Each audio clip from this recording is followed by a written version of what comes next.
رسول الله. خلاص نسيبها بقى كده شويه.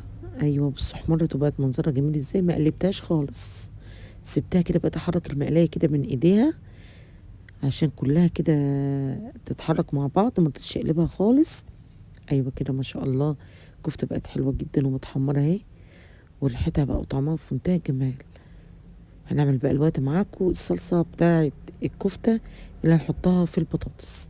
جبنا شويه، جبنا حله كده سلسين كده، ونقصنا الزيت بتاع الكفته طبعا اللي هو حمرنا فيه الكفته، طبعا ده مش هنرميه.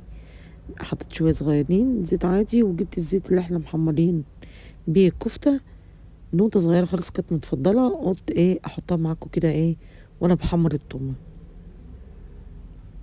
ما شاء الله التومة كده تكون دهبي كده، متحرقهاش. كان عندي طماطم طبعا سبكتها